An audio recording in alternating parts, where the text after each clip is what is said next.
So here's some nice. Okay, so most people, everybody, there's a couple people that came in since, but everybody is familiar with LightWave 10 or has LightWave 10, correct? Yeah. Because I got up, we went and did a thing at Full Sail, and I was talking to the instructors down there. It was interesting, and they didn't have, no one knew LightWave. So my presentation was not only about tin stuff, but it had to be about what LightWave. So you guys all know that, and we love LightWave. The other thing I want to say is it's fun to be here, and I'm glad that you're hosting us. Thank you so much. Yeah. And Jessica, thank you for all your effort long term. Thank you. Back in the day, I started with this group. So when I was at school at USC and everything, it was the video toaster, the LA video toaster user group, and it was half video toaster, half LightWave. Right. It's awesome. Joe Klassen, Susan Ishida, everybody. I mean, it's just a great group. And so the fun thing about this kind of stuff is you get together and everybody shares ideas, and it becomes a real inspirational thing. So it'd be great to see this group grow, like it was in the past. We can kind of, invest in that. So you know me. This is the PR slide they put in there to tell you about me. But I've known John forever. We worked together and back in the day on stuff, TV shows, Ally McBeal, and all those kinds of things. Movies and encore video. I was just over there yesterday. The moment doesn't even say encore. Yeah. So, been in the industry for a long time and using LightWave for a long time, but I also have, throughout the course of my career, used pretty much all the software that's out there for different reasons. But I found LightWave to be a really powerful part of my tool set. What's interesting about the recent, I've only been at NewTek about 9 months now. So when I joined them, one of the things that I find fascinating as a film student, as a lover of film, first of all, video technology, HD, computer nerd, we're all into that stuff. We love fries over here. We can stay into that. But one of the important things is that NewTek is not just, if you look at the landscape of 3D software companies, they also have all the TriCaster, the video toaster stuff, and all of that. And it's kind of exciting to see some of the stuff. I haven't been as familiar with it since the video toaster days, but the TriCaster is amazing. It's like owning the industry right now. If you're doing live production and you're doing HD switching, MTV just picked it up. Like every time you turn the TV on for live sports events, it's all TriCaster. And it's amazing. And it's like a little box, and it does the HD switching. They have the 850 that came out. That's the next step up from that. But it has a lot of power, virtual sets. And when we go to NAB and we look at all the competitive products, NewTek's TriCaster virtual sets stand out, and people crowd the booth because it's made LightWave. And so there's a synergy there that other companies don't have. If you look at Cinema 4D, and if you look at Autodesk, and if you look at these other companies out there, they don't have an understanding and a real strong hardware HD video side, as well as visual effects, CG software. So I think that's a unique thing about the company. The other thing that I was surprised about when we researched for this stuff is, we put together a lot of the stuff for some of the presentations that we've been doing at other events. And the number of Emmy Awards that have been won by artists and studios that have used LightWave, it's really like the history of television visual effects if you look at that. If you look from Babylon 5, the first groundbreaking thing, all the way through to today, with the last VES Awards, the opening for CSI, anybody see that with the slow motion? Yeah. I mean, the crowd was, everybody's mouths were open and were voting because even, film people, TV people, music video people, commercial people, because it was such an amazing, opening of a show. Not only was it an effect, but it narratively told the story opening. So it's kind of a really cool use of the technology, which is great. But when they stood up and talked about how little time they had in the budget, that's when people really were impressed. And they came up to me afterwards and said, we couldn't have done this without LightWave because it just brought so much to the table with the volumetric particles and the rendering of all of that and everything built in. So, it's a very interesting thing to look at all of the, Emmy Awards that, not only NewTek has won too, but individual artists and studios have won with the software. So I think it's an impressive, resume. And I'm sure you guys are familiar with a lot of the, I actually just bought Battle of Terror last night, because I hadn't seen it yet. So I can't wait to see, I want to hear Minnie's, behind the scenes of that. And the box has a really cool lenticular stereoscopic spaceships coming out of it that will render the LightWave. It's pretty cool if you haven't seen it.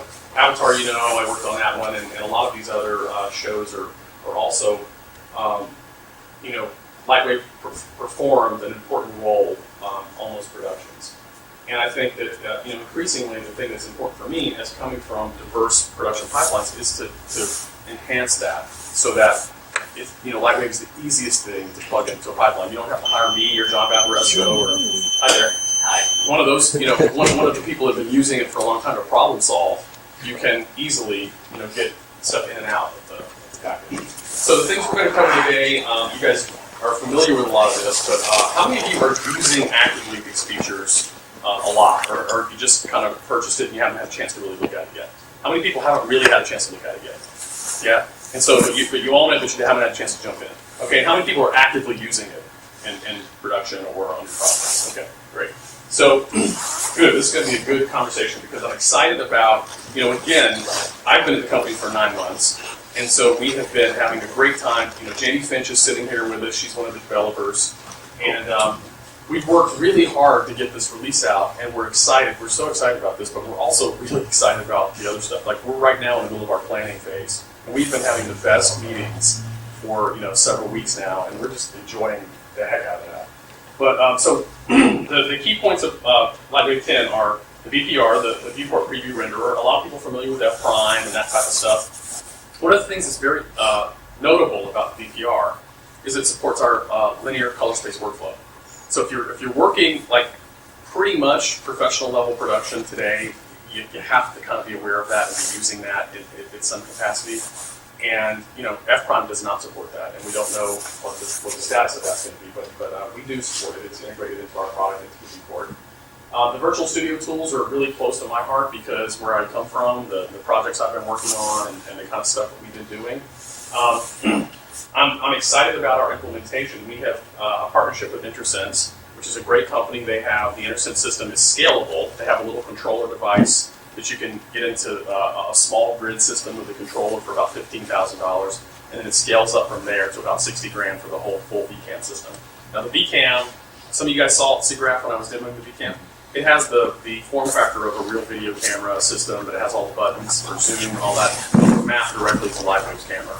So when you zoom in, zoom out, I have a clip here we'll show a little bit later. But so the virtual studio tools are really close to my heart, and I have a complete vision for these. I mean, I know what they have to be because we've worked on productions and things that we didn't even have in place, but I clearly saw the need for on the productions I've been on.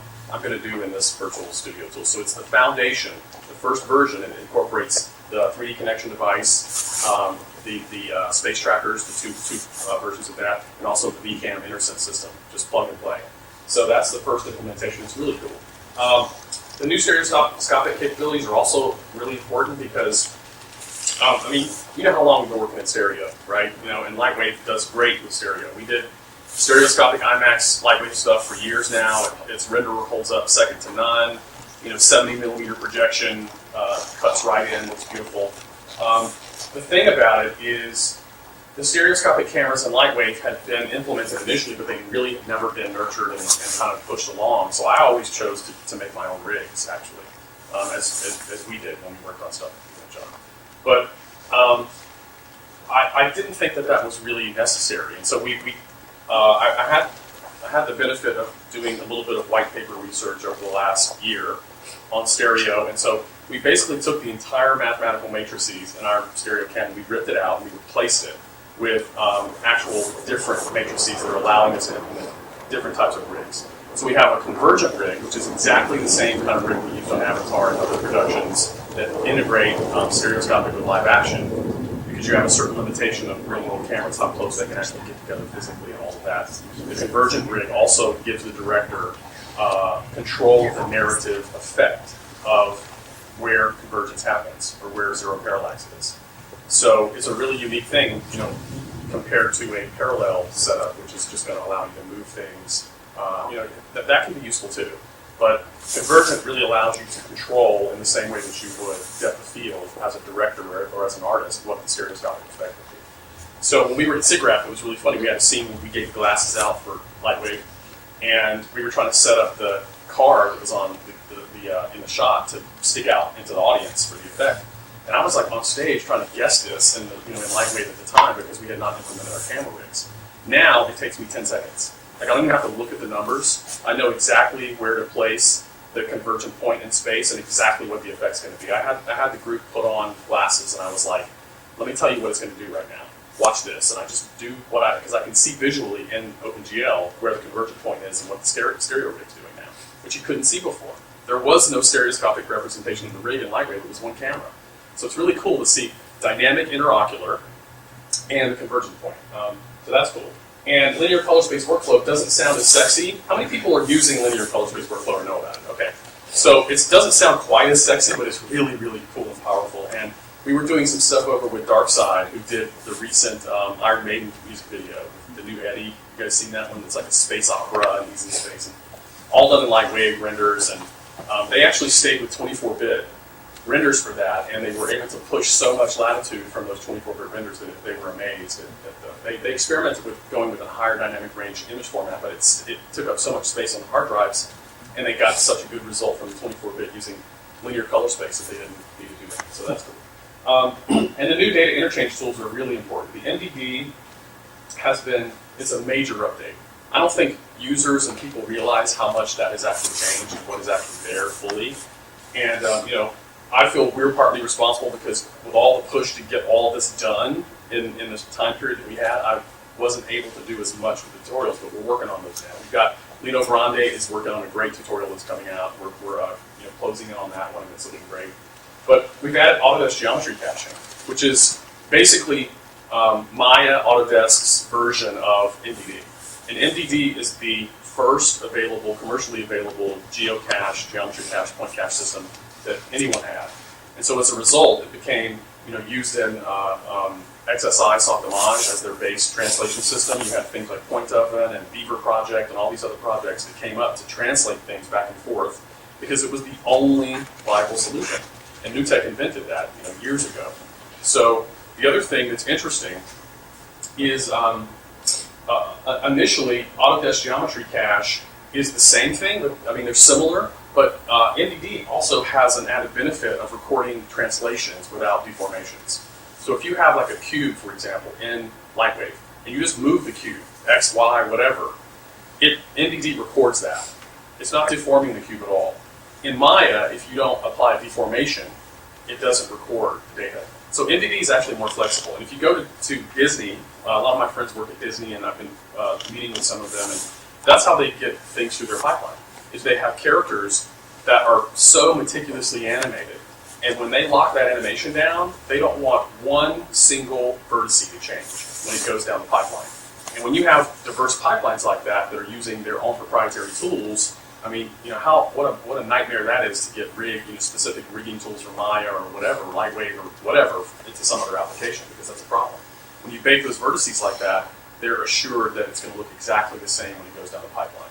So it is the professional workflow for that type of thing. You can also do so many things with it, like crowd scenes and the swim cycles of the creatures that I did back on AMD, and you can vary things and the control speed, and it's really awesome. And lastly, interface has been majorly updated in design. And I think in the history of LightWave, as far as I know, there was never a specific interface designer brought into the project. We all love design. That's why Apple is really attractive sometimes, because purely design is a priority. And so I think when we're sitting and working in this interface all the time, to not have a designer that is actually focusing on that is insanity to me. So it was one of the major things that I wanted to push, and Jim Plant and NewTek were 100,000% behind that. So we're really happy to have Matt Warner. He's doing an amazing job. Not just on the interface, but he is, I call on Matt to do so many things that are really, you're going to start seeing the benefits from, and I think we're really happy with. So that's the rundown of what we're going to talk about. So let's get started on the BPR, and we'll just, let me see if I can, I'm going to be doing a demo on the program, so we'll see how much I have to switch out here. But people, I'm sure all of you played with BPR, right? Turned it on, played with it. Have any of you seen the LightWave 10 content? Any of the LightWave 10 content? There's a new version of the content that we're going to be shipping out, and I'm not sure exactly. It should start shipping soon.